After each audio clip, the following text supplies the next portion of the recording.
2005년 2월 24일 저녁, 미국 플로리다주 호모사사에 살던 9살의 제시카 마리 룬스포드는 집 마당에서 놀고 있었습니다.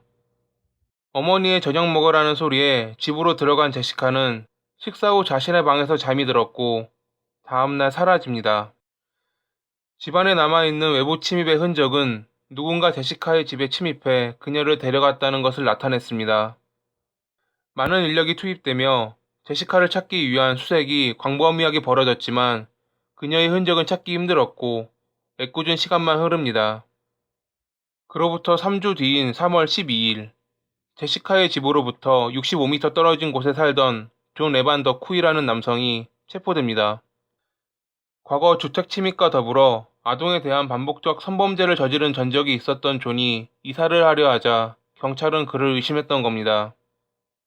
그는 자신이 이번 사건과는 아무런 연관이 없다며 단지 취업을 위해 이사하려는 자신을 아무런 증거 없이 체포한 경찰을 비난합니다. 심증만 가지고 그를 체포한 경찰, 정확히는 임시 동행이었기에 하루 구금 후 존은 풀려났고 사건은 별 소득도 없는 상태로 끝이 나나 싶었습니다. 하지만 경찰은 포기하지 않고 어떻게든 물적 증거를 찾기 위해 존을 주시했습니다. 3월 14일 그의 이복 누이가 가택 수색을 허락하며 기회가 찾아옵니다. 그리고 존의 가택 수색 중 그의 옷장에서 나온 얼룩진 매트리스와 베개. 경찰은 이를 DNA 분석했고 제시카의 DNA와 일치한다는 결과를 얻어냈습니다. 3월 17일 결국 존은 체포됐고 다음날 자신의 범행을 인정했습니다. 그는 범행 당일 처음에는 강도질을 하려 했지만 충동적으로 그런 범행을 저질렀다 밝혔습니다. 3월 19일 존이 자백한 장소에서 제시카가 사망한 상태로 발견됩니다. 이미 제시카는 2주 전에 사망했다는 것이 밝혀지면서 가족들의 슬픔은 배가 됐습니다. 2007년 3월 7일에 열린 재판에서 제시카의 죽음과 관련된 모든 혐의에 대해 배심원단은 존에게 유죄를 판결했고 판사는 사형을 선고합니다.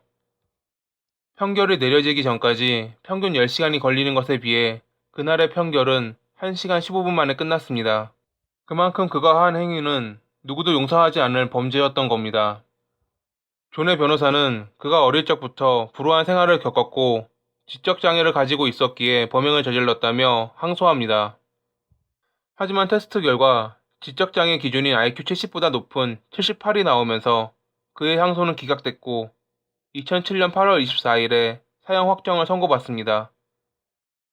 2009년 9월 30일 50세였던 존은 형이 집행되기도 전에 합병증으로 인해 사망합니다.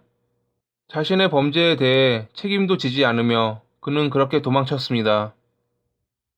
제시카의 아버지는 이 사건 이후 성범죄자들의 엄격한 감시를 위해 새로운 법률을 추구해야 한다는 운동을 벌였고 그 결과 제시카법이 만들어집니다.